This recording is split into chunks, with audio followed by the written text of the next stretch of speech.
This episode of ChatEDU is sponsored by the National Center for Next Generation Manufacturing. They are proud to partner with the National Applied Artificial Intelligence Consortium, or NAAIC. They're doing a big old workshop in Miami.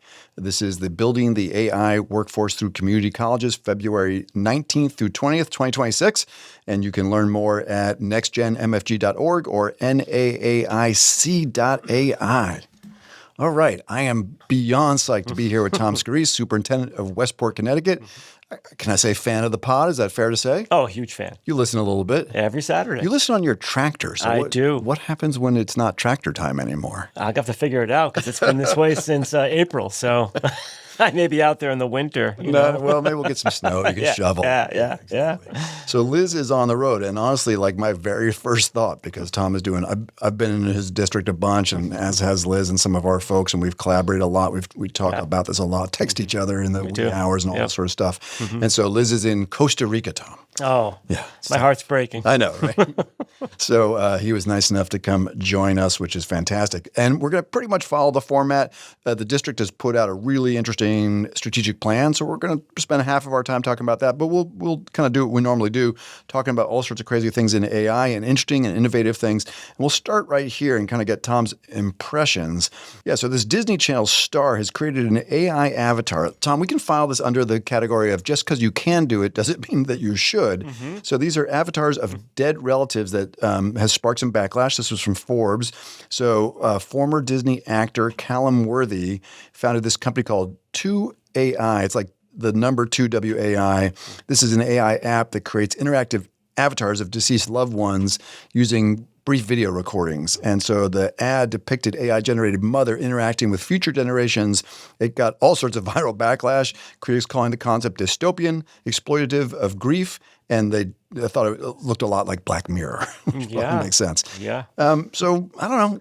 I mean, again, is this like because we can't do it, we should do it, or we shouldn't? What do you think? I mean, this is clearly a category that's getting too full, right? You've got examples of this every week of, because we can, should we? And really, for me, this is why leadership matters so much here. We have, obviously drifting off into the cutting room floor of the Black Mirror. There's no question. Right. But it's, the AI is not the villain. It's a tool. We have tools everywhere. We have gardening tools that can, feed a village and be a murder weapon, right? So we have to figure out how to use these things the right way. And clearly, we can. I don't think we should. It's interesting. The company, there's a company called Replica with a K. I talk about them sometimes in my keynotes. They have made these like kind of adult-themed AI relationship bots, very, very popular tool. The woman who founded the company really started by just she had lost a very close friend. And so she had all the text messages from her relationship with that friend and wanted just to build a bot where she could interact with her friend. So at some level, like, I could see, I'd love to kind of interact with my dad at some level. You can see, you're not going to know. I will say this, though. I have a voicemail from my mom who I lost a couple years ago that's still on my phone. Yeah. And, I'll never delete that. Yeah. And, I put down my beloved Bosco, my chocolate lab last December. My wife will say she never saw me cry harder in life than when we lost my dog. Sure. Yeah. I'd love to just have Bosco around for a few minutes, but no, this is a hard no for me. All right, so you know where the line is. Hard no. And I love what you're saying. Like, this is where leadership counts, right? Yes. Fantastic. Yep. All right. Yeah. Well, with that said, from an exceptional leader in this space, I'm Matt Mervis. I'm Tom Scarice. And this is ChatEDU, the AI and Education podcast. In today's episode, the AI Ready District inside a superintendent strategic plan. I'm thrilled to spend some time podcasting with my friend and colleague, Tom Scarice, Superintendent of Westport Public Schools. Tom and I are going to do a quick rundown, as I shared, and then we're going to unpack his strategic plan, which is really a blueprint for the next decade and beyond. And of course, we're going to end with another bright bite. So listen, over the week, really in between the last episode, between 85 and 86, wow, how are we at 86 already? Gemini released Gemini 3. There's been a lot of stuff actually coming out in the last few days. But I was playing around in all sorts of ways with this tool, and we're not going to do a full story here. There's been plenty of press, but there were a couple things that caught my attention. One, there's the benchmarks, right? Everybody says, oh, it's the smartest model, blah, blah, blah. And Liz and I take a lot of critical lens to the benchmarks because ultimately if the AI performs tasks that collaborate with humans that will allow us to do important work, that's great. Right? I don't need to look at the MMLU or scores, but everyone says the scores are great. Fantastic, right? For me, it's sort of like what's new and different that I couldn't do before. So we've been playing around a little bit with vibe coding in Google's AI Studio. Gemini, you can pretty much do it right inside Gemini 3. So if I say, hey, essentially uploaded your strategic plan, which we're going to talk about.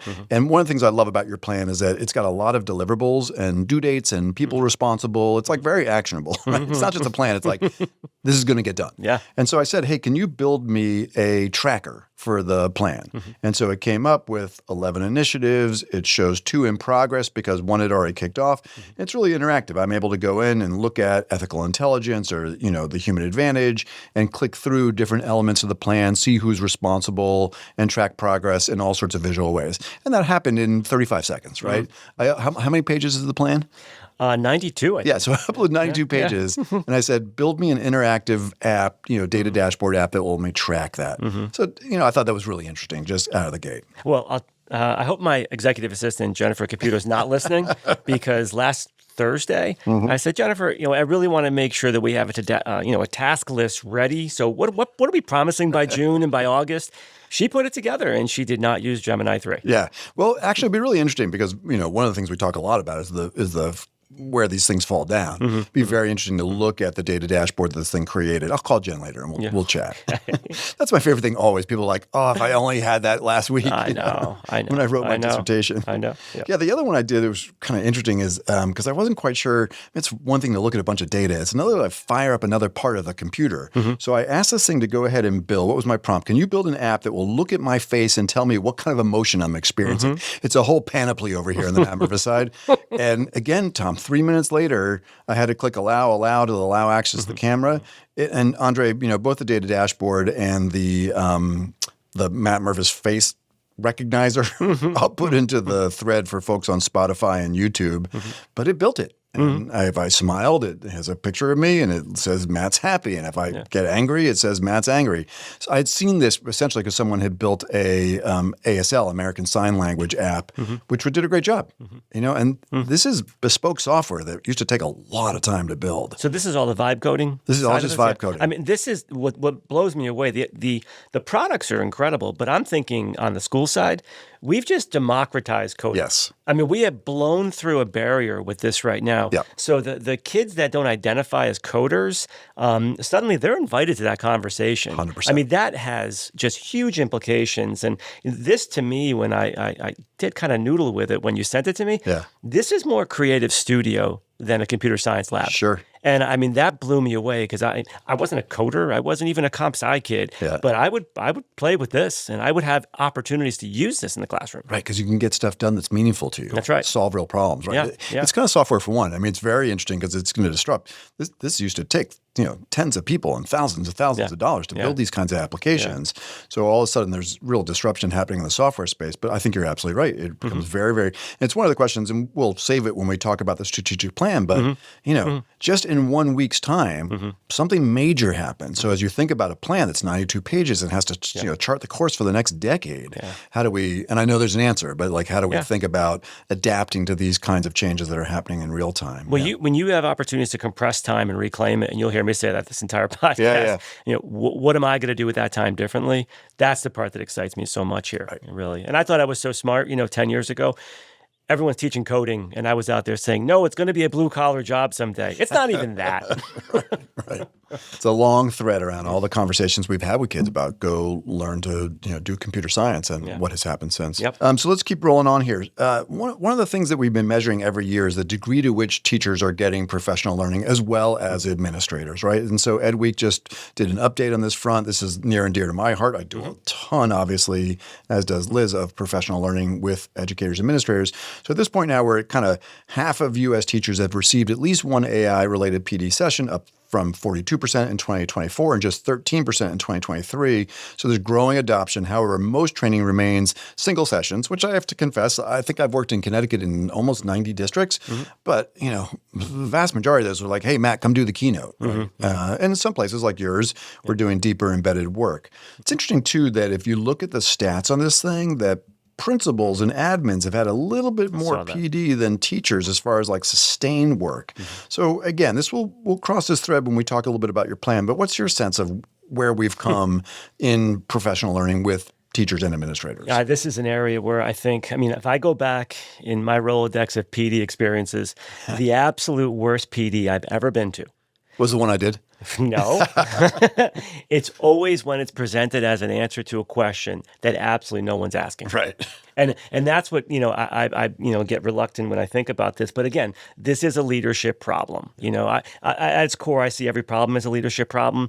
This has to be narrated for faculty. You have to be thinking about the why, what's next. Managing complex change like this has so many stages to it, and leadership has to get ahead of it. And they have to narrate it in a way that it makes sense. So I know why I'm here. I know what's next. I know what's coming after that. That vision part just can do wonders to eliminating any confusion, any lack of clarity. And then the skills part that come, which reduces the anxiety levels. So I go back and think of the most effective PD. It's always when it's nested that way. Sure. What do you do about the time issue, right? Because this is one of the reasons that so many teachers have had a one shot is because they also needed to do MTSS and SBIR and every other academic could throw out, science of reading, science of math, science of science, right? Yeah. And it indicts our calendar, really, the way you look at it. You have other models out there. I love the way, Japan did lesson study for years. They spend as much time with peers like a regular profession would, like the medical professions when surgeons get around the table and study, an imaging and what are they going to do next? Now AI is probably doing that for them. Sure. But like teachers have been put in this place where you only do PD on these 4 days out of the year. Taking advantage of every opportunity. So really encouraging my administrators during faculty meetings, take a bite out of it, 15 minutes. That's consumable. It makes faculty meeting a little bit more interesting as well, You get a tool you can use. Department meeting, grade level meetings. We're going to have to look at every minute that we have. How do we repurpose that time? How about in workflows? So think about the science of reading. Think about the amount of work that folks are doing around science of reading, re-envisioning the curriculum, building skills. It feels like AI could be a thread just in the workflow itself, right? Certainly. And I think of using it in a way as AI as a thought partner with myself, kind of checking out, my thinking and then bringing it to a human and then bringing it to my grade level, team meeting kind of thing or department meeting. Sure. Love it. Perfect. All right. So 2 other threads that I think are going to come up in your strategic plan are the kind of inputs and assessments around AI and personalization. So that's been, a trope, I'm just going to call it, for quite a while. AI will grade the most personalized tutor in the world, and we can talk about whether that's great or learning needs to be more social. But one of the important tools on the radar in the last couple of weeks, this has been out there for a little while, but now there's actually a tool we can play with, is Google's Learn Your Way textbook. So this is from Forbes, Dan Fitzpatrick, fantastic presenter, writer, author, all sorts of good stuff over in the UK. And he writes for Forbes regularly. He talks about this Learn Your Way. Liz and I have talked about it. It's essentially taking the textbook and allowing it to be adaptive. The Japanese tried to do this and it kind of tanked, mostly for political and commercial reasons, but it's adaptive both to the Lexile level as well as the interest of a student. So if I'm interested in soccer and I'm at the particular Lexile level, the textbook adapts in all sorts of ways. And there's a demo, we'll put it into the show notes, where you can kind of kick the tires and play with this thing in a couple of different selective units. You can also get on a waiting list to look at it more deeply. What do you think? Do you like this? Is this like, if you have an assured curriculum where everybody needs to know something, is this messing with that a little bit? I think if anyone was asking for better textbooks, someone finally answered that question. I think if we're just about making materials better, we're totally missing the mark. Okay. We got to be looking at the instructional experience. And I actually go back to 30 years ago, Carolyn Tomlinson's work around differentiation, right? It was, how do we differentiate based on readiness level, by interest, by learning style? If we have tools that can do that, I'm more interested in the instructional experience than I am just the material itself. So it's about the professional learning and the skills of the teacher to manipulate this thing, not just like, here's this magical new tool that will reinvent your curriculum because it's adaptive. Yeah. So if you take 20 kids in a classroom, in an elementary classroom, or even middle school, high school, whatever, and what we are asking teachers to do is kind of humanly impossible. And you think about the way that we're asking them to personalize and differentiate, having tools that can do that in instantly for them by the push of a button. Now they're taking that time, they're spending it with kids, and that I could sign up for. And also that instruction, is the instruction looking different? If we just made a better textbook, I'm not quite sure if that's what I'm up for. Okay. Yeah. I wonder too if you're the textbook provider right now and you're looking at Google a little bit like the software provider, right? It's got to be slightly anxiety raising. I'd say from the other side, from the student perspective, if you've made textbooks more interesting, that might not be AI. That might be a miracle. He said it here, my friends. We're not in AI land now. We're in miracle land. That's right. Fantastic. All right. So on the other side of the personalization piece, and this is a little bit different for sure, are the assessments, right? Yes. And so I know in the plan, there's a lot of thinking about how do we really know each kid, know them well.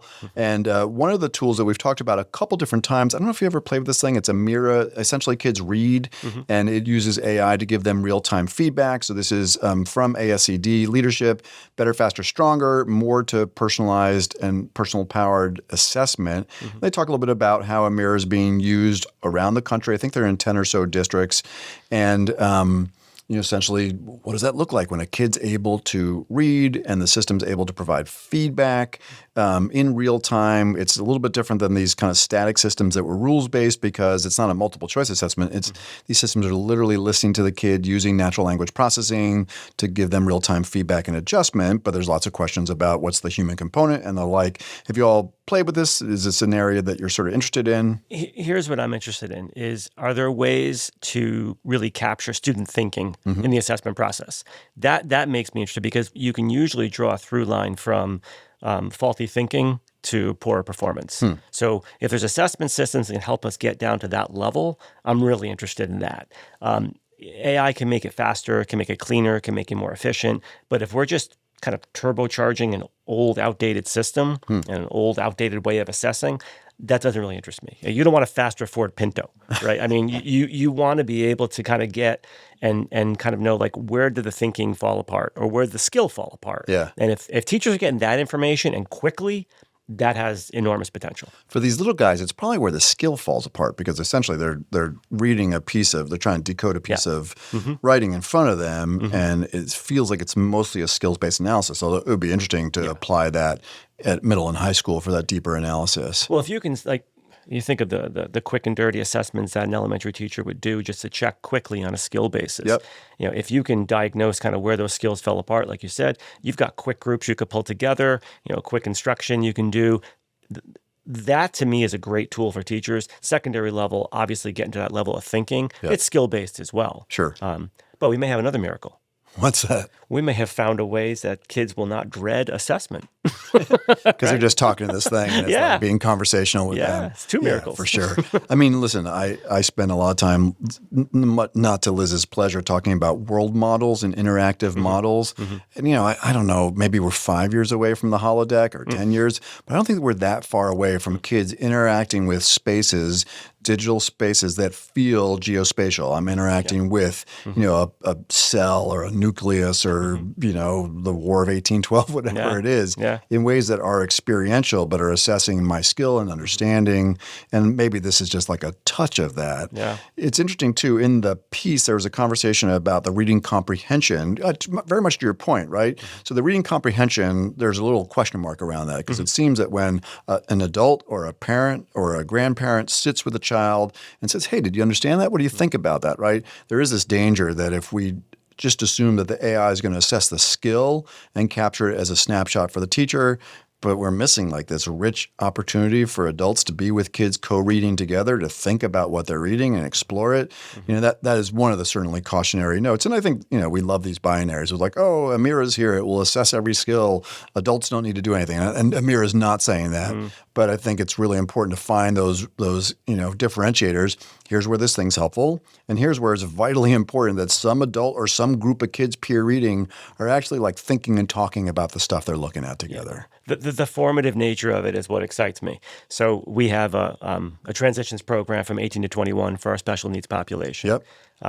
Last week I was able to kind of get a window into some just mind-blowing VR opportunities where we have a student with a VR headset on, and they're practicing their job skills, and they're actually having a conversation and going back and forth and getting feedback because they're transitioning to those job skill, life skill kind of opportunities. So if this is where we're headed, there is incredible potential. I mean, I'm really hopeful about where we're headed in general, but those are the like discrete, real concrete opportunities that really get me excited. Yeah, me too. The VR thing, and that's what's interesting about these world models. And I'll just talk about this because Liz isn't here. So in that VR scenario, right, it's static, it's fixed, it's really cool, it's interactive. But with these new systems, essentially the teacher will be able to prompt specifically what they want that kid to experience and explore. So maybe it's a student that has a hard time with social interactions or getting on a bus or all sorts of stuff. And so if we know what the student's interest is, and also now the teacher can code in real time a VR experience, bespoke to that kid, right? It becomes all the more powerful. I'm super excited about where this all goes. All right, so we're about to listen to me talk about, usually our dear colleague Cameron Audia, the executive producer, reads a little bit about the micro-credential or student AI course. We have a couple new things happening, so I'm going to share that. Before that rolls, I just want to point out for folks, if you would like to see, in fact, Tom and I mean, talk about fashion, my friends. I don't know if it's exactly the same, but Tom and I are pretty close on the color coordination. And the only way you could experience that is on either the YouTube feed or on Spotify. We've had a lot of growth on the YouTube. I'd love for folks to, feel free, not while driving, but if you want to see what, in fact, I have to confess, Tom came up to the studio today. He's like, this is it? Right? Yeah. We're on the third floor in the attic, right? Nonetheless, on these cameras, Tom, you look amazing. So if folks want to see the video feed of the podcast, feel free to use Spotify or YouTube. And I will say we've been doing a bunch of new stuff on YouTube. We'd love to get your opinion. These are basically shorts, vertical videos that I've been doing, Tom, from my car. Because I live in my car, right? I'm going to do 35,000 miles in 1 year on my car right now for my little Honda CR-V. And so I've been talking about all sorts of stuff. These are short little 2-minute clips. I've talked about whether or not there's an AI bubble. I've been talking about the new ChatGPT for teachers and whether it's an easy button like Magic School, and I have some strong thoughts about that. Let's see, I've talked about country music. Do you know the number one hit on the country music charts right now is a thing called Walk My Walk, and it's an AI-generated song. I've heard it. I'm a big country music fan. Me too. Yeah. It's not bad. It's not bad. No, I mean, if that's the first version. I feel for Ella Langley because Ella Langley is the number 2 song called Choose in Texas. Yeah. She has 12 million streams on Spotify on that song, and she's bumped off by an AI-generated song. I think she did okay at the CMA, so I think she's okay. Yeah. Love it. I didn't know we had that in common. That's awesome. Yeah, so I talk about country music. I talk about AI agents. I talk about will AI take our jobs? And of course, I talk about my favorite topic, which is enshittification. Do you know that term does not get me in trouble on Spotify or not? This is enshittification. Are you familiar with this term? I am not. It's coined by a guy named Cory Doctorow. It's about how platforms, like think about Facebook. In the early days of Facebook, derived all sorts of value to us. It was like super helpful to us, right? And then over time, because of commercial needs, the value proposition shifts to the platform, the advertiser, et cetera, et cetera. So we did a whole thing on enshittification, whether ChatGPT is getting enshittified, right? So I know, bizarre. So if you'd like to see those things, definitely follow us on YouTube. And beyond that, we would love for folks to do what I'm just about to talk about, which is join us on the Winter Micro Credential. If you enjoy our insights on AI and education, don't miss out on our next 6-week AI and Education Micro Credential launching this winter in partnership with Southern Connecticut State University. This self-paced online course for educators and leaders in primary, secondary, and higher education across the globe covers AI essentials from foundational concepts to advanced skills like prompting, AI-driven assessments, and multimedia creation. We've added a bunch of new content for the winter cohort, including a focus on emerging risks like AI companions, energy, and the environment. We'll dive into the latest on Notebook LM, which could be a course unto itself. There are new student AI literacy resources in the Future Focus module, as well as important updates on student-facing tools like custom gems and guided learning in Gemini. And finally, we've added Google Vids to our great collection of multimedia AI tools that we cover. Each cohort includes 4 live Zoom sessions for hands-on support, and participants earn a Credly digital credential upon completion. Visit skills21.org/AI/micro to sign up now.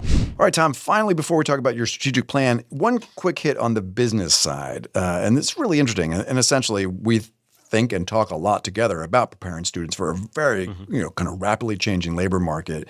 And so Meta is about to start grading workers. We talked last week actually about Accenture and Microsoft having laid off folks because they weren't AI literate and now hiring again with AI literacy. Meta is saying that essentially going to measure AI-driven impact as a core expectation for employee performance and evaluations. So these aren't mandatory in 2025, but we're going to see a shift where employees are encouraged to highlight their AI-related achievements. And the company is also rolling out their own AI assistant to do performance reviews, kind of customizing a piece of their work. So this is in Business Insider. So any take on this as a strategy as well as in general the need for students to develop these AI literacies? I think part of our responsibility at the public school level is to prepare for work. That's not our exclusive responsibility. Right. I think that gets misappropriated to us at times. But if Meta, Google, Microsoft, or if they're grading their employees on AI skills, that's not a trend for me. That's a signal, and that's a signal that AI literacy is just going to be a non-negotiable. Right. You're going to be out there. Your job is going to have it embedded in it no matter what you're doing, and you're going to need to have a skill set there. And it's got to start with kids. It can't just be you're thrust into the adult world and suddenly you're magically AI literate. So I think it's a pretty big signal. Our implications are, students are going to be expected to use it, but also use it in an active way, an ethical way, a creative way, a productive way, not just be able to use it as a glorified search engine. Right. So. I think it's a critical point, right? We sort of say, and it's very interesting. I posted this up on LinkedIn. There's a lot of commentary about what does that really mean? What does it look like? What are we measuring on the business side? But I think you're right. It is not, I can interact with the Abraham Lincoln chatbot like that. That's not AI fluency or literacy. So what does it really look like? I mean, we often talk about this idea of clerk, colleague, and coach. The AI as a clerk is doing this automated task. That's probably not the thing that Meta is going to be looking for, right? No. Nor will you and I. We want to see kids who are using AI to solve problems, to punch above their weight class, to really be able to use AI as a sort of like a human capital force multiplier. And so I would love to see the businesses be pretty clear about that as well. The thought partnership side is what interests me the most, probably my biggest use personally. I'll ask it to assess my use. I use chat. And the thought partnership side is what excites me the most there. I think teaching kids that. I do think there's a little bit of a misnomer. I think in most technology spaces, kids are ahead of adults. I don't think so with AI. They're using it as a search engine. It's a search engine, or they're making a video or an image or something. They're not using it in a productive way, widespread, like more adults are. I think. You want to give. I'll give my kid, my phone and say, "Here, help me find this," or put this function in there, and they'll do it in a second. Sure. But when it comes to AI, I don't see that. And I think this is a harbinger for kids to know that when you're a young adult, this is going to be expectation now in the workforce. How do we get there? I mean, how do you think we get, moving from it is a search engine, fine. Although if it's a search engine, you better be super careful about the outputs because it's a fairly flawed search engine. But if it's a thought partner, at some level, right? Here's my data. I'm working on this problem, trying to solve this problem. Is it a habit of mind shift? Is it just like building that muscle for them? I do, and I think it is. But I also think it's being able to kind of scale their experiences from early elementary. I wouldn't use it necessarily as much early elementary, but once you get to secondary, being able to do it in ways that are meaningful and purposeful and have an outcome. So there's a reason for it as opposed to just kind of using it on the side as like a little assistant. Yep. Perfect. Well, what a great segue to talking about your strategic plan. So we're going to do this as an open conversation. I have a couple things. I can't say I've read every line of the 92 pages, but I've digested them 7 different ways of using AI. I've listened to 4 different podcasts. I've watched a video. I did a fun video in Notebook LM where I said, because in Notebook LM and you do a video overview, you can steer it pretty aggressively.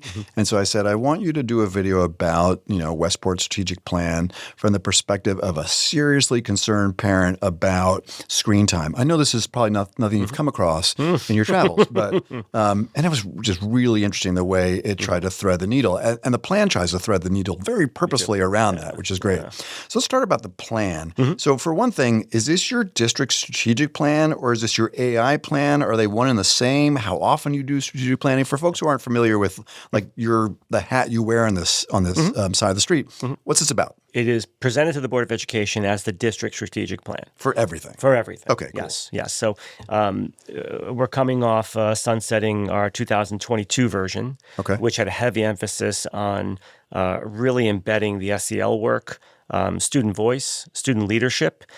We had some great programs as a result, and it really helped us get some kind of credibility with the community, with the board, and with the faculty that we said we were going to do this. Okay. It was specific, Yep. and we have some great results as a product of that.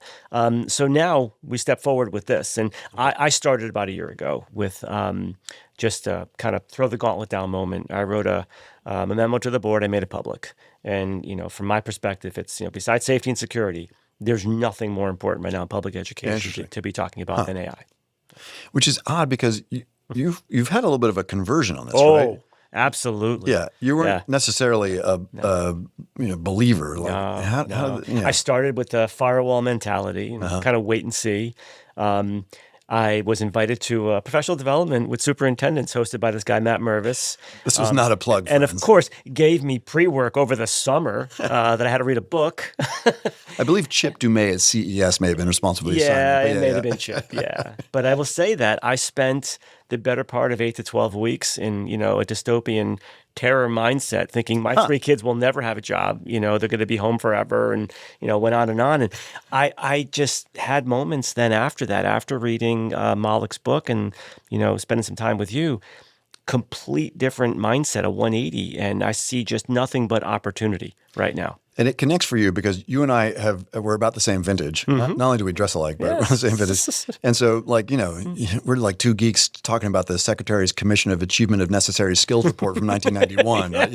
Because I think in 1991 or whenever that report came out, we both believed these are fundamental problem solving, critical thinking, learning to learn, managing ambiguity, human creativity.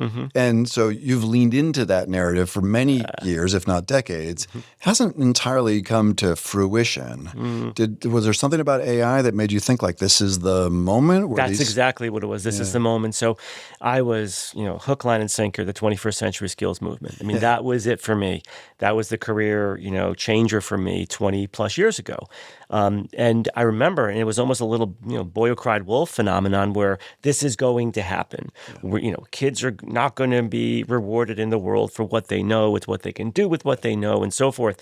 And I was really trying to obviously forecast the future, prepare our schools for that, our kids for that, but also look at the model that we had that had been around for decades. Like, here's an opportunity, here's a reason, here's a compelling reason to change these models. And I thought it was the internet, and I thought it was all these other, kind of things that would drop over the past 20 years, and it was none of it. And even the pandemic, that was supposed to be the moment where everything changed, right? We're never going to go back. Our schools, let's be honest, we kind of look like 2019, right? So AI for me is the moment. It is the opportunity. And why? Like, what is it about AI that just is makes this all different? Twofold, internally and externally. Okay. Internally, I see us with an opportunity to do the things that we endeavor to do, have tried to do, have promised to do, have failed to do with our kids. There's now a tool that we can use to empower our teachers to get there, to empower our students to get there. So, I could talk about discrete examples, but just in general, internally, there's just an opportunity. To do the things that were humanly impossible, they're actually now possible. So that's like around assessment and personalization, like the mirror thing we just talked about? You can even just stay with personalization for a second. You think about what we'd ask teachers to do around differentiation. I'm married to a kindergarten teacher, okay? Like, I see the planning and the prep that she does to get ready for her 15 students, okay? It's just not humanly possible. And then we're asked to do more and more every year. Like we cut our teeth 30 years ago or so in the field, right?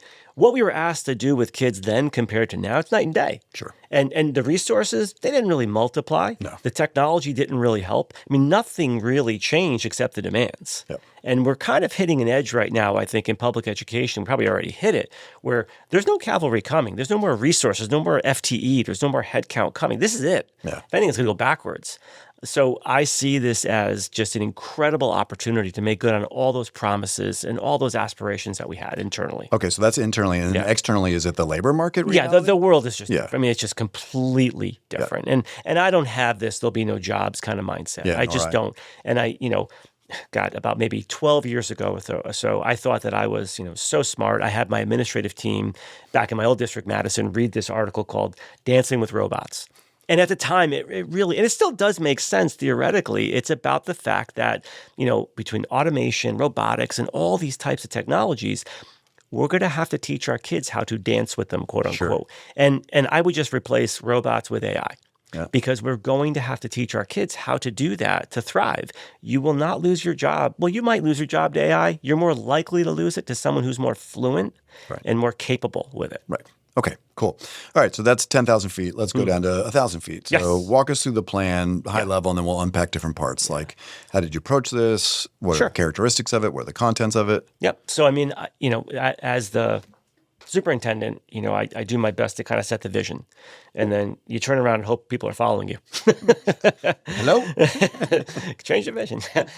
No, so for me, it was about AI-powered, human-centered. Okay. I mean, that to me is the most important part is we have an opportunity to really power up across the system with AI, but we have to keep the human-centeredness at the core. So you'll see that thread through the entire plan. And this was also another opportunity to come bottom up and get faculty involved. Yeah. Over 50 faculty members this summer had their fingerprints all over this work. Yeah.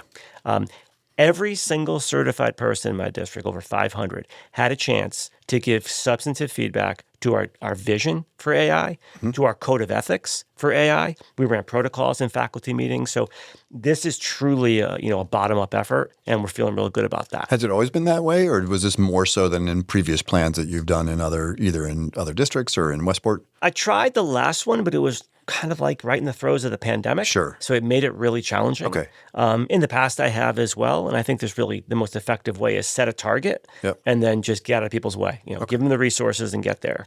We started with an interesting approach, though. We started with a series of essential questions. Okay. And those essential questions kind of drove the areas of focus. And then they got more specific, and you'll notice some of the fingerprints of that as well, because we had an essential question: how do we maximize AI and minimize screen time? You'll see, there's no answer to that question. You got to keep pursuing it in the true Wiggins and McTighe essential question. Sure. But you'll see evidence of that in the plan. Yeah. So that was really, really helpful for us. Tom, take that approach. talk about miracles. Yeah. How do you do that? Yeah, we're gonna have 3 kings coming from the east soon, right? We're starting with an audit. I mean, we're going to audit screen time that we have in our classrooms, but we're also going to audit our curriculum. How much does it demand in screen time? Are we setting ourselves up for failure with a curriculum that demands all this screen time? Yeah. And not all screen time is created equally. I have a prompt in the prompt library, which is essentially a SAMR prompt, where you could run a full year scope and sequence or just a unit that has the technology use case against it, against this sort of SAMR. Like, are you really getting high leverage value out of the technology, or could you be doing something just as good, if not better, human to human? Especially, I think there's a real rationale for this, because if the human to human skills, empathy, leadership, marshaling resources among people wind up being vital in a world where AI can do a bunch of other stuff, then there's a real case to be made, actually, to both be building AI fluency and also building offline fluency. True. And what it does, and I could take that further, is what it does is, it actually, there's a lot of ironies I'm finding with AI. Yeah. And one of them is that AI can actually improve human connection. And there are things that we can do with AI that create time and space for more interpersonal, more small group, more kid to kid, teacher to kid, and more teacher to teacher. So I see that's one of the many ironies I see in this moment right now. And it wasn't before I met Matt Mervis. I did, to your point earlier, I did have a major transformation in thinking about this. Sure. And I honestly, folks, I was just like, it's just often the case. I just hopefully try to do some storytelling around what I'm seeing in front of me that helps people look at it in different lens. And I'm one of many people who do that. All right, so the chunks, I know like ethical intelligence is part of it. What are the chunks of the plan? And then maybe there's a couple we want to unpack. Yeah, so from a strategic perspective, from kind of a big picture on the balcony, it's so seductive to want to jump right into the tools. Yeah. Right? It's so seductive. Like, what can we get right now so kids and teachers are using these right now? Magic school for everybody. And we stepped back and we said, what are the foundational pieces? So the theory here is go slow to really, really go fast. Okay. So the go slow part is let's lay down the ethical foundation. Let's lay down the academic integrity piece. Okay. Let's then get into the AI literacy framework. Like, those are the foundational pieces that are this year things. Okay. Our code of ethics is going to get adopted by our board probably within the next month or so. Wow. And I want the board to publicly do that because I think it sends a signal to the community Yep. Our academic integrity policy will be wrapped up probably right after the holidays. I mean, these are things that if you have these foundational pieces, our faculty, our students, they know where the guardrails are. Okay. Now we can go fast. So this is built and it's moving right now. It is. Okay, fantastic. Yeah. In the ethics thing, a couple things jumped out at me. There was sort of this idea of like a systems seminar lab, because it's not just about AI ethics, like using AI ethically, for intellectual property or academic integrity, right? You want kids to understand algorithmic bias, the role that bias plays in AI systems in medicine and criminal justice and healthcare and the like. Yep. So there's this planned AI systems seminar and an audit lab. You're talking about an annual AI ethics report, kind of focus units around this. Do you want to, these feel like kind of middle and high school stuff, but what's going on here? Yeah, so these are actions that are going to back up the promise, and that's the most important thing. I love the action-oriented nature of this. Yep. So just take the algorithm audit lab. Just having kids have opportunities to not just see where the biases are, but test them out, challenge them, interrogate the AI. Yep. Give them opportunities to actually learn how this is working. You talk about empowerment. When kids leave our schools, I don't have a lot of faith higher ed's going to take the baton from us and move with us. So I feel just an inordinate amount of responsibility right now to do this with kids. If we're able to teach kids how to identify, test, challenge, interrogate, and then maybe even retrain, we don't need to have AI experts, but just that know-how and knowledge, how much will that prepare them for when they work for Meta and they're assessed on their AI capacities? Right. So these are critical. They're not going to happen organically. They're not going to happen. I don't believe they're going to happen at the higher ed. Right. It's got a lot of intentionality. Yeah. Yeah. I'm dying to pick up the higher ed thread, but the problem is that it will be a 3-hour podcast. But it's a real concern, right? For sure. In all sorts of ways. Well, it puts more responsibility on K-12. I was at an incredible conference out in Berkeley, California, and former Secretary of Homeland Security, Janet Napolitano, she was one of the keynotes. Only 25 superintendents were there. So it was like just a small room, Neat. A little bigger than the attic here. but we were all having the opportunity to kind of go back and forth. And she was the one that said, your responsibility at the K-12 level has grown exponentially. Because of this. You just don't know what higher ed's going to do with this. I will say I work with mostly K-12, though I do work with some higher ed. I'm doing like a little project right now with this tiny, really cool little community college in Casper, Wyoming. They are seeing it vitally. And maybe the community colleges are more responsive because I think they feel a little bit more responsive to their career technical ed pathways and the workforce. But I think they very much see it as their fundamental responsibility. It is harder to navigate that environment for sure, for all sorts of reasons. I have no interest in being an administrator at that level. In your retirement, you're not going to move in there? Nope. Right. So the ethical foundation's built. Where do you scaffold on from there? So that's where, we have developed the plan and fleshed it out into, once those foundational elements are there, we call it the teacher in the AI and the student in the AI. Okay. And those are the pieces that we're really excited about when we're actually getting into classroom practice. Now, I don't want to be mistaken. It's happening now. We're doing things in the classroom. Sure. It's, incremental, and it's not a district expectation or standard just yet because we're not there. But we're getting there. Okay. So on the teacher and the student, let's talk about the student and the AI side a little bit. So I know student AI literacy is part of the equation for you on that. What else comes to mind as being like, kind of critical? There's also some K-5 stuff that's not screen-based, but developing some of these core understandings. What every plan has got stuff that probably delights you in these different sections. What's kind of, because it was built by your faculty. You didn't say, I'm telling you to do this. So what kind of delights you when you look at the student side? Yeah. Well, the student side for me, what I like is the opportunities that we're building in now to look at real world problem solving, real opportunities. We built in from kind of a responsive side, really looking at academic intervention in a different way. Really looking at what kind of tools do we have now. The AI can identify patterns that our teachers maybe could have identified, probably could have identified after hours, right? Okay. Does it instantly. So the AI sees a pattern and our teacher is seeing a kid. That's magic for me right there. I mean, you're able to now combine those. So when we look at kids who are at risk, I actually think, that the opportunity to close achievement gaps is here right in front of us like never before. We have an opportunity to empower our teachers to do those things. So the student-facing side around just, closing those gaps is one thing. On the other side, I'm really excited about pushing the envelope on like challenges and Okay. things like that for kids. So I'm a big fan of Peter Diamandis. Some of you have heard of Peter. He's a futurist, and the X Prize has been around forever. Sure. And it was one of those days, like on a long run, where I thought, wow, wouldn't that be cool if we came up with like X Prize, and not billions of dollars, obviously, but ways for kids to solve really interesting, pervasive problems. And AI being part of that equation. Yeah. So we started to see what was out there. There are challenges out there, but we want to home grow our own and really inspire kids to get involved and self-select in some of those things. But then what challenges or problems can we now bake into the curriculum as well? So all kids have access. Yeah. I mean, it will not be a surprise to anyone who listens to the podcast. This is something that Liz and I care deeply about. We just submitted an article to ASCD called Beyond the Bot, which is really all about kids not just using a bot as a chat interaction or a search tool, but as a way to solve meaningful problems. And there are like Samsung Solve for Tomorrow is really interesting. The U.S. Presidential AI Challenge, which we did an interview with the U.S. DOE on, is really interesting. One of the things I worry, or not worry, but I think a little bit about is historically these sort of enrichment opportunities are for kids who are, let's say, accelerated or gifted or whatever language we want to use.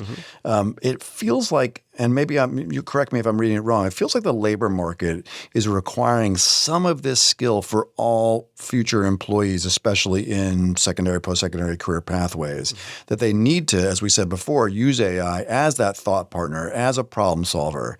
So how do we make sure that these challenges wind up being or these kinds of experiences, whether it's a full-blown challenge or just, kids building the habit of knowing how to use AI to solve a problem, local or personal, how do we make sure that all kids have that? Yeah, this is, for me, I love this part of the curriculum architecture. I mean, this is where it has to be built into the curriculum as an assured experience. Okay. This is something that like I can envision, and we're not there yet, but 8th grade, all 8th graders, Yep.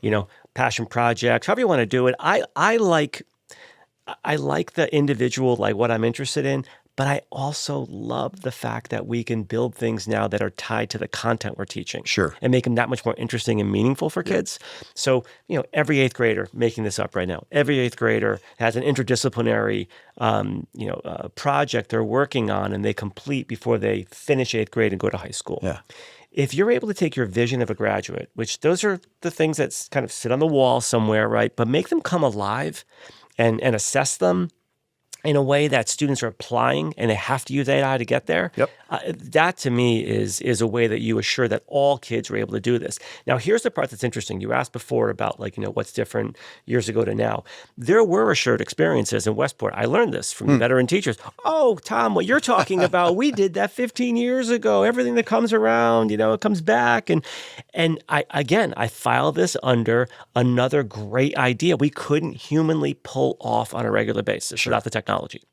So that's a segue at some level to AI and the teacher, AI in the school and the organization. You've talked a lot about, the ways in which we might be able to use AI to do differentiation, get data about kids. Is there any other pieces of the kind of AI in the teacher that we haven't touched on? And we could certainly talk about AI in the schools and organization in the district. Yeah, I mean, I think for the teacher, we ask so much from our teachers. And I'm blessed with a well-resourced district, an incredibly talented faculty leadership team, kids that come ready to learn. And we set the bars so high. I just don't know how it's sustainable over long term to achieve these things with teachers without giving them the tools to get there. We burn them out. So I think that what we have right now are, kind of a teacher assistant model as a thought partner. But it's not done there. You've got to still bring it into that grade level meeting, that department meeting, and talk it through with colleagues. I'm really excited about where we're going with that. Okay. Interesting. And then on the organizational side, right? There's, I think your assessment's right. The cavalry is not coming. There are not more resources on their way, maybe less.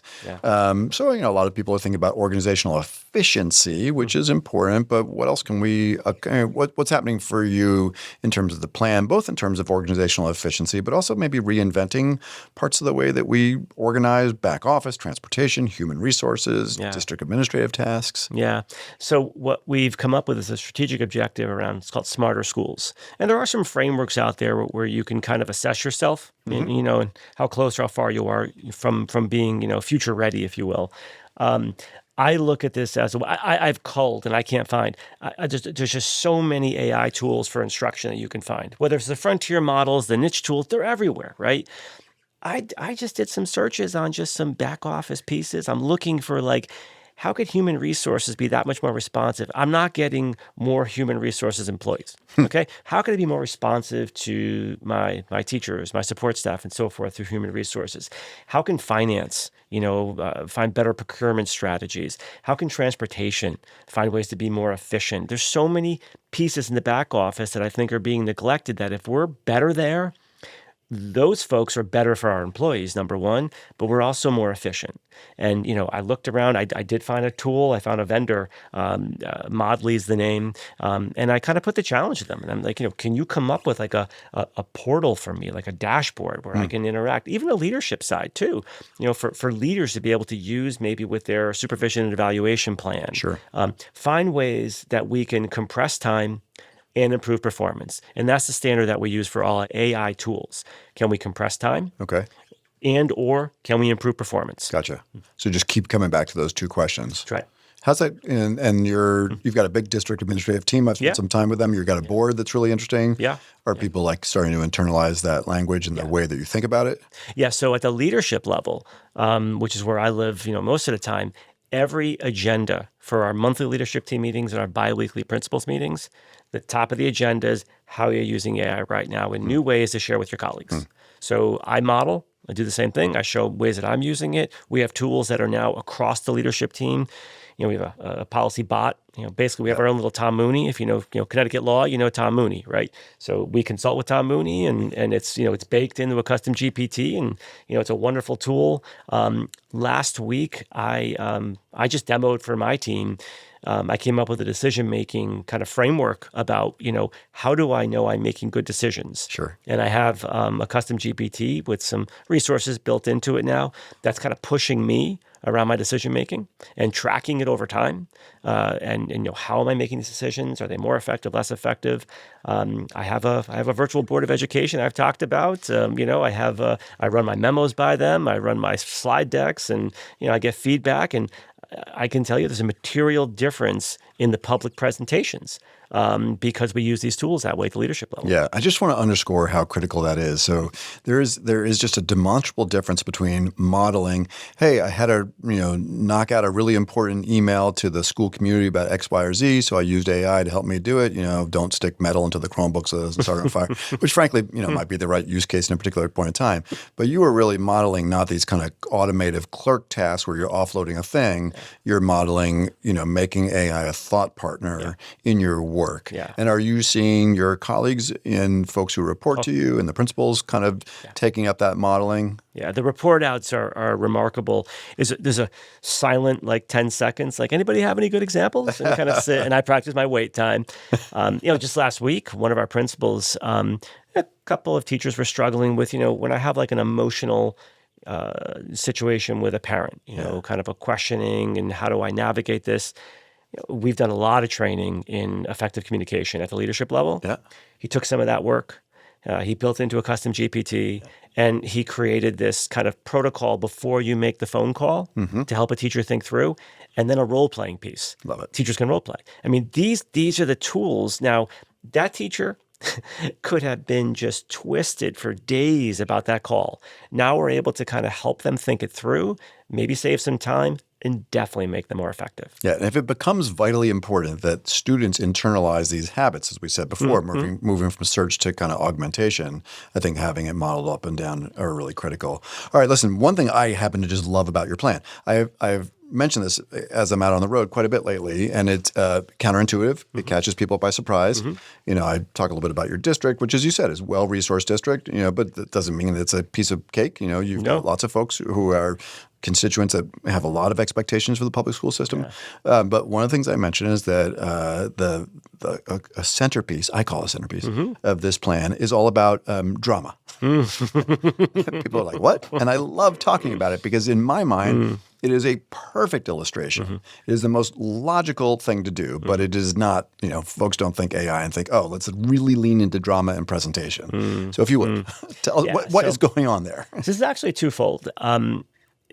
In my background, I had a license to practiced therapy and counseling. Oh, So I've done that a time in my life. And the human side of it is so important to me. So to talk about AI-powered, human-centered, you got to really breathe life into what that means. Teachers can hear that kind of slogan and, I'd roll my eyes too. Like, what does that really mean? We took our strategic plan and we have 8 different strategic objectives.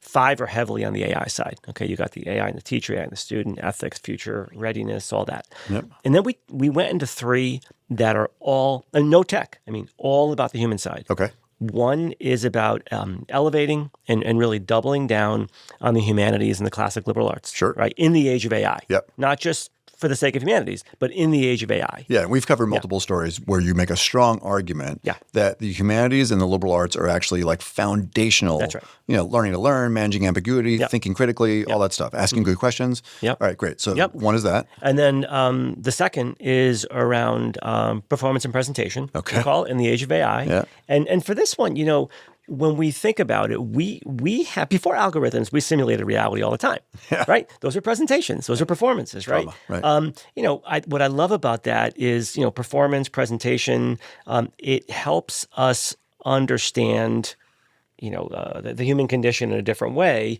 We kind of hold a mirror to the human condition. So I think that's such a necessary piece for kids right now because they can get they're already so lost in technology and screens. So, for us, the machines can design, they can write, but they can't connect and move. Yeah. Right? They can't create presence for people, which is so important to be able to tell a story. Think how important storytelling is today. On your feet, right? That's part of the challenge too, That's right. With That's limited information, using context, like, to my understanding right now, it'd be very, very hard and will continue to be very, very hard for an AI to do improv, for instance. True. Because in that context, you have limited information. That's right. You need to make snap judgments. You need to read the room, understand the audience. It's a lot of like work, if you've got a ton of data and you want to look at, reading scores and find patterns, great. And my younger son just finished, he's at UMass and he was Algernon in The Importance of Being Earnest, which I went out and saw several times. And I thought the whole time I was watching them, besides just being a delighted dad, how vital the skills that troupe has. This is like a student-run theater guild. And even the fact that it's student-run, right? They have to self-organize. It is an absolute snapshot of the skills that folks will need in a world where AI is an important part of the landscape. I don't envision another tech specials course at elementary. What I envision is an elementary version of a scene from Whose Line Is It Anyways? Right. Like that playful setting where kids are just kids. There's no tech. And there's comfortable in your own skin in front of others, collaborating, laughing, emoting. To me, there's such value to give kids that because everything else is a simulation for them right now. And they're going off into more simulation. The realness, the humanness, we're building a thread K through 12 with this. And we have great programs already, but now we're looking across disciplines. What does this mean when you're presenting your findings in science? Sure. So it's not drama necessarily. It's the ability to present, to communicate, to interact with your peers. Yep. Can you move people? Can you connect? Can you give a TED Talk? Can you, I'm not looking to change individuals' personalities. Some have, more extrovert, introvert, whatever. But can you connect with people on a different level without the technology? And we have such an opportunity, all the content we teach, such an opportunity to have kids learn that at formative years and never develop a reluctance to dive into that. Yeah. And is it going to be are you bringing an awareness around it? So maybe not for the little guys, but, you're doing a drama or a improv. Is there some desire to metacognitively have students understand?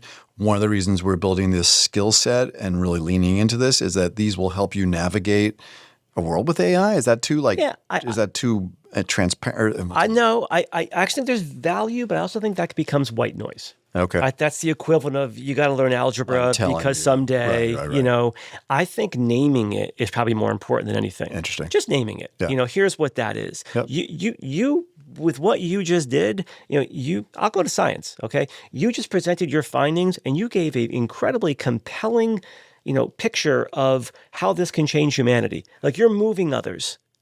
That to me, naming that to a kid outside of drama, just being able to do that and teach that presence, just incredible. Think of the people in the world right now that are making things happen. There's storytelling, there's emotion, there's vision. Right. And it's not about your personality. There is a skill set to this. Yep.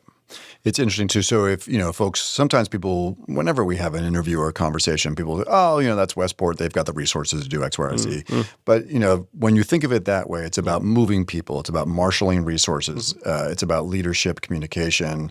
This shows up everywhere. Yeah. Part of the challenge of all this stuff, right, is making the room in the curriculum, especially in a world where the state, you're a high-performing district. You guys are going to do well generally. When I talk to the superintendent of an alliance district, they're going to say, well, I'm under all this pressure for kids to get content, knowledge, expertise, and I can't create enough oxygen for, what would feel like improv as a vital skill. Sure. How do you counsel that superintendent? Well, it's tough. I'm not saying it's an easy answer. And I hadn't spent my whole life in Westport. Right. I actually worked there's 2 Connecticuts. Okay, and I worked in a very at-risk setting.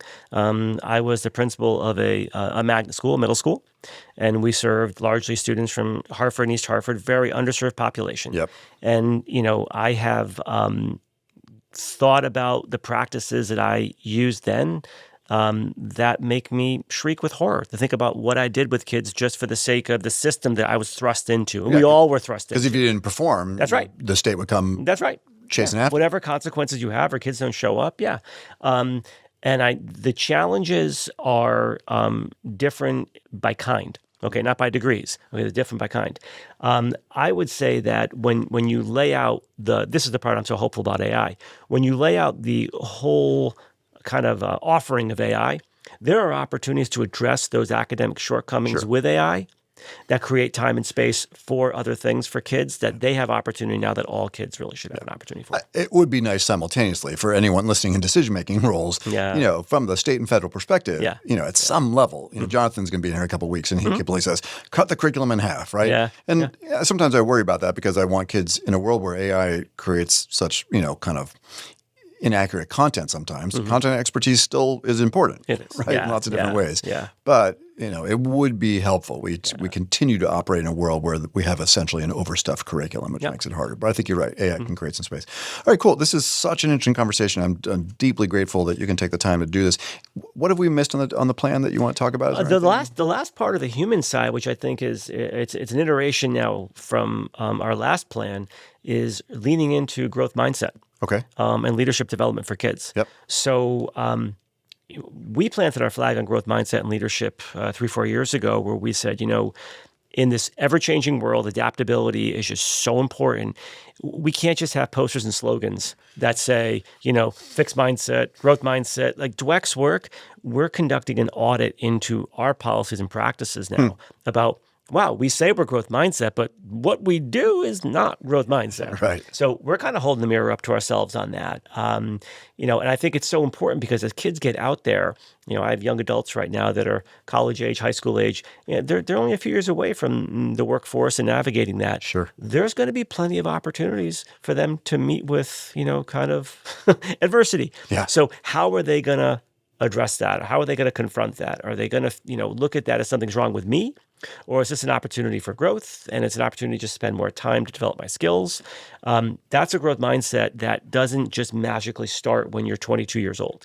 So the language, our elementaries are really good at this. I think we dropped the ball in secondary. Sure. So that's the last strategic objective we have around that work. Interesting. And so the timeline on that one, what you're going to do an audit, is that audit staged towards?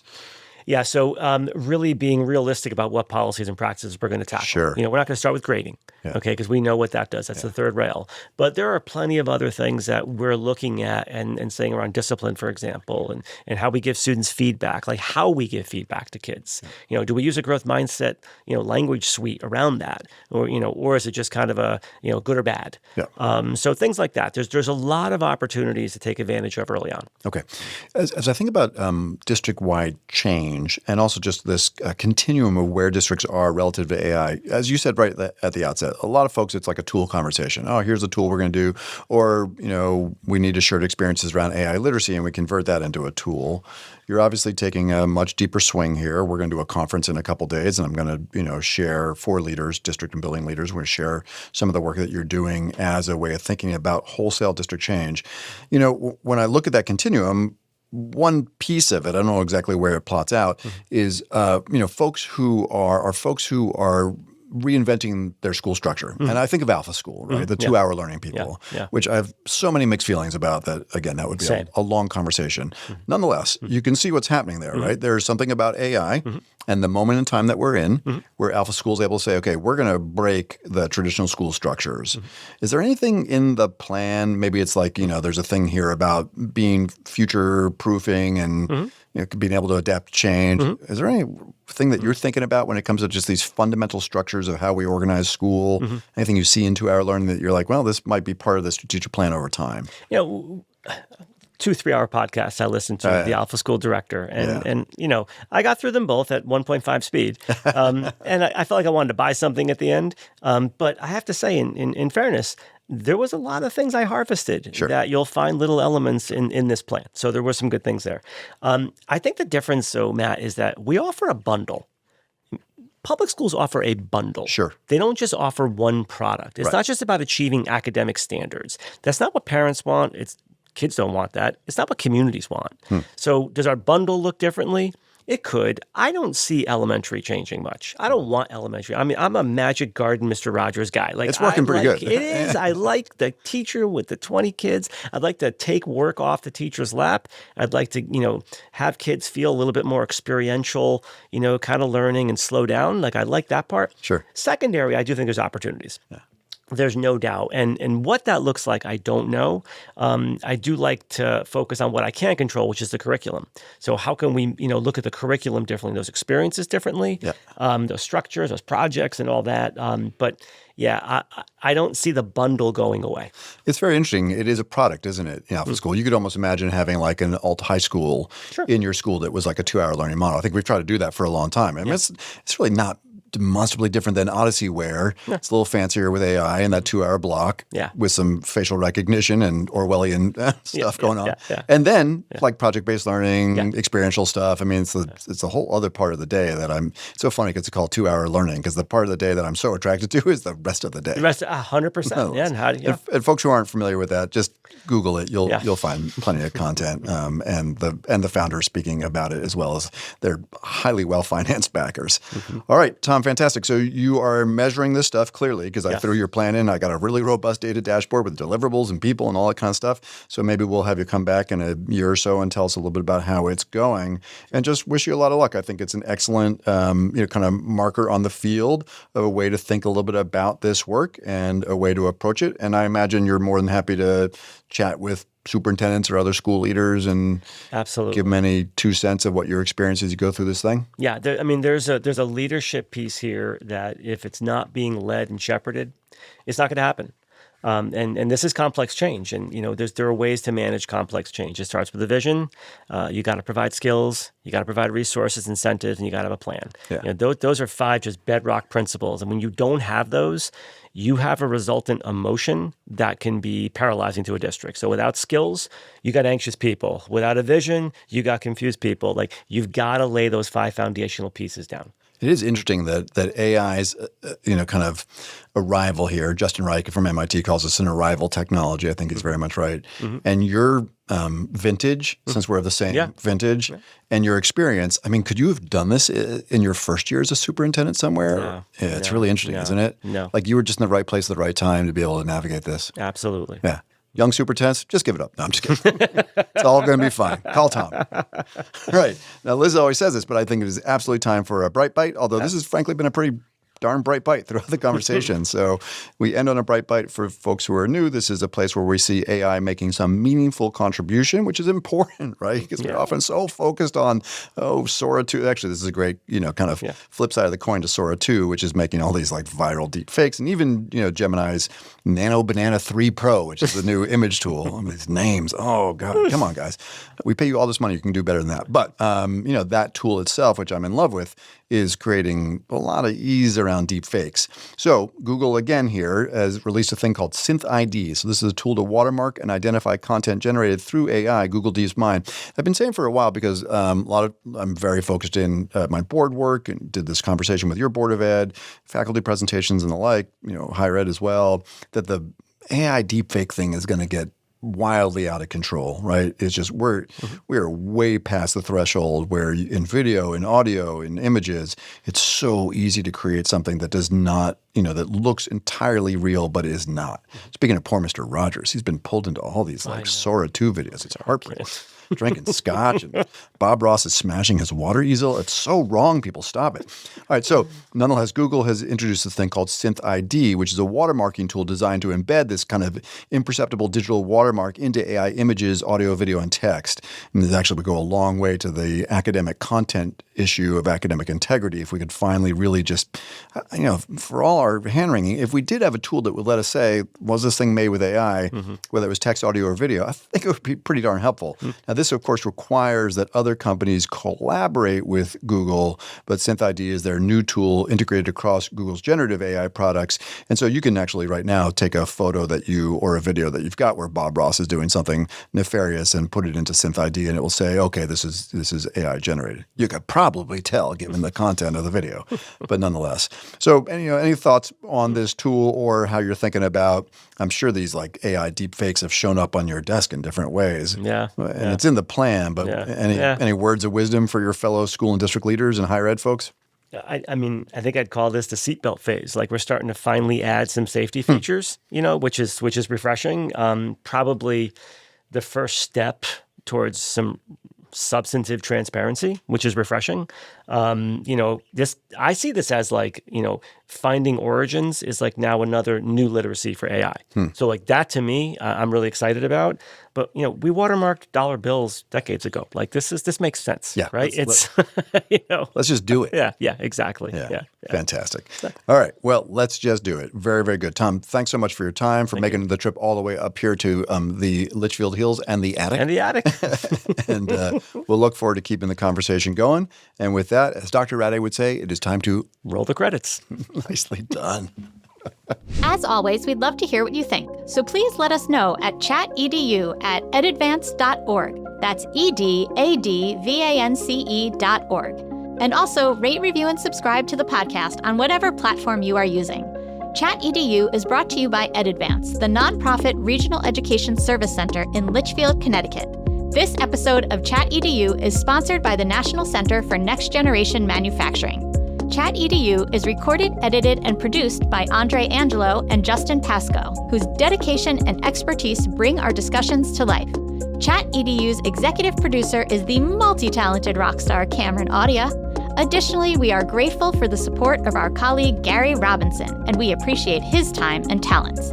And of course, a big ChatEDU shout out to our fearless leader and executive director, Jonathan Costa, for inspiring the pod. And finally, a heartfelt thank you to our listeners for joining us on this journey exploring the thoughtful and innovative integration of AI in education. Hello, everyone. My name is Jonathan Costa, and I am the Executive Director at EdAdvance, and I want you to know how much we appreciate our listeners. If you enjoy the podcast, feel free to explore EdAdvance's other AI services, which include customized professional learning of all kinds, conferences, our new middle and high school student AI literacy course, and our educator and leader micro-credential, co-sponsored by the Southern Connecticut State University Office of Workforce and Lifelong Learning. Just visit skills21.org/AI to learn more. That's all for now, and thank you for listening to ChatEDU.